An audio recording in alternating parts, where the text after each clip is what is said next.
Bismillahirrahmanirrahim. Assalamualaikum warahmatullahi wabarakatuh. Kembali lagi bersama saya, tentunya bersama Andy Channel.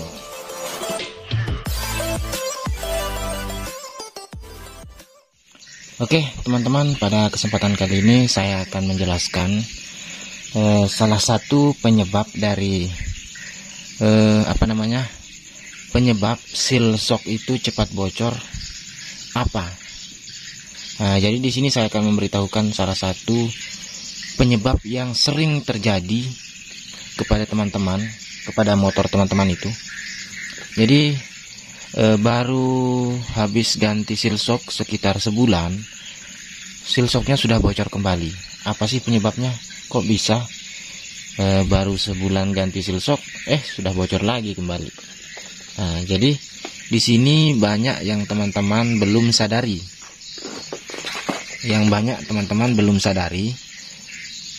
Penyebab dari seal shock teman-teman itu cepat bocor.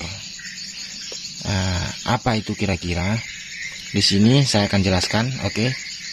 Jadi perhatikan di bagian as roda, teman-teman ya.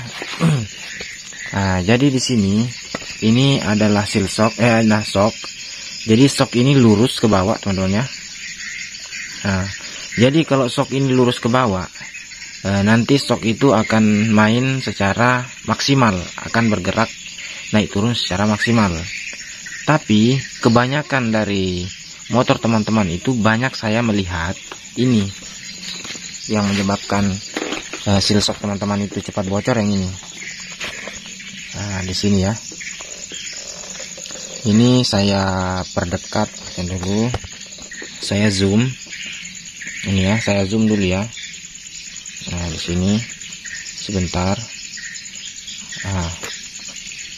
Di sini saya zoom, teman-teman ya. Teman-teman bisa lihat sendiri. Ini bautnya saya lepas dulu. Saya belum pasang, saya lepas. Jadi di bagian antara bambu shock dengan ini, dengan penutup dengan cover speedometer itu ada celah, teman-teman ya. Ada celah seperti ini. Teman-teman bisa lihat, ini ada celah. Coba saya perdekat lagi ya, mungkin agak kurang jelas. Oke, saya perdekat.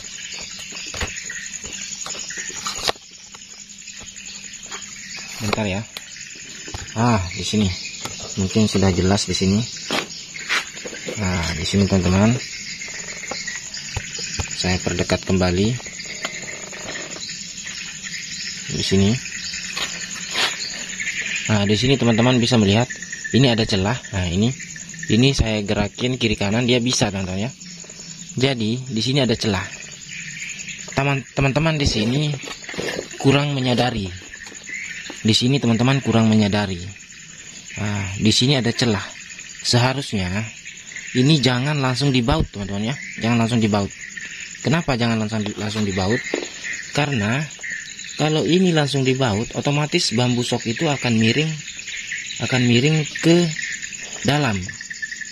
Akan miring ke dalam. Jadi di sini tuh kita harus beri ring, teman-teman ya. Beri ring seperti apa? Yang saya maksud seperti ini. Jadi kita harus cari ring, kita harus pasang di selah-selahnya nih. Di selahnya ini kita harus mencari ukuran ring yang pas. Ini ringnya jatuh. Ini. Jadi seperti ini. Jadi kalau satu ring ini masih longgar, jadi kita beri 2 ring. Ini pas kayaknya nih kalau 2 ring. Pas, ngepres, teman-teman ya. Ini. Kalau kita beri 2 ring, ini akan pas. Cara pemasangan ringnya ini seperti apa ya? Kita buka dulu, teman-teman ya. Kita buka dulu bautnya. Asnya. Kita buka seperti ini.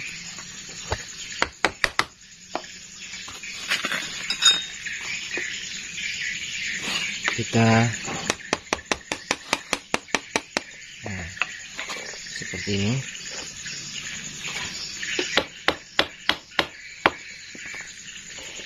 Di sini teman-teman bisa lihat. Oke, saya perdekat ke sini lagi. Di sini untuk asnya ini kita cabut dulu seperti ini. Lalu kita tambahkan ring di sini.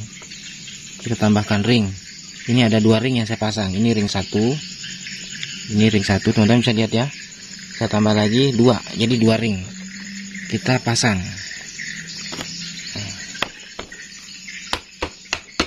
Nah, jadi setelah kita pasang 2 ring di sini, nah, jadi untuk ini dari koper dari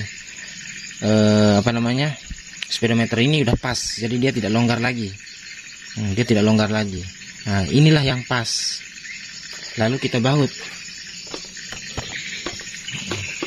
Kita pasang bautnya, kita baru bisa mengencangin bautnya.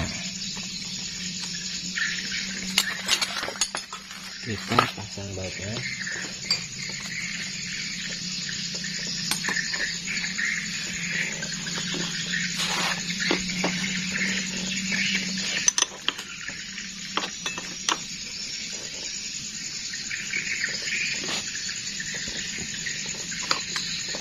Oke, hop.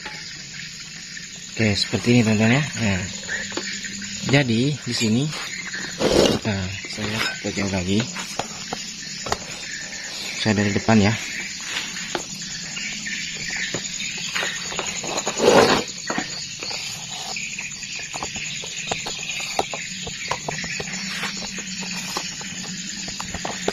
Oke, saya jelaskan lagi. Jadi bambu sok ini, kalau tadi kita tidak beri ring di situ di bagian asnya itu, otomatis bambu sok ini akan seperti ini teman-teman ya. Akan seperti begini, akan begini. Dan dulu kita beri contoh dulu perumpamaan ya. Nah, jadi ini bambu sok, kalau dia tidak diberi ring, nanti dia akan seperti ini teman-teman. Akan miring seperti ini.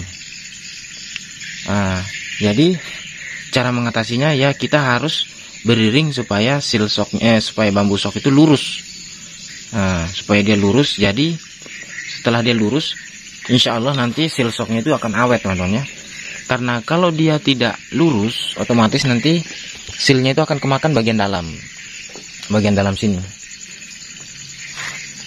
Dia akan kemakan bagian dalam. Jadi biasanya di bagian dalam ini ada goresan atau di bambunya ini biasa kemakan, ada goresan. Itu menandakan kalau bambu soknya itu miring ke dalam. Tapi lain cerita lagi kalau yang tergores di bagian luar. Kalau yang tergores di bagian luar, berarti bambu soknya itu dia terlalu keluar. Jadi di bagian asnya ini perlu kita kurangin. Itu biasa penyebab dari bearing yang kurang masuk, kurang menekan, kurang ditumbuk masuk. Akhirnya pas dipasang asnya agak susah. Nah, nanti shocknya itu dia tidak terlalu main juga. Dia tidak akan main, sama aja dengan apabila shock itu dia masuk ke dalam atau terlalu keluar, dia nanti shocknya itu kurang empuk teman-teman ya. Padahal takaran oli shock itu sudah pas, tapi kok pada saat dipasang ke motornya itu kok kurang empuk. Nah, seperti itu teman-teman. Jadi penyebabnya itu yaitu dari pemasangan as yang tidak pas teman-teman ya. Nah, seperti itu.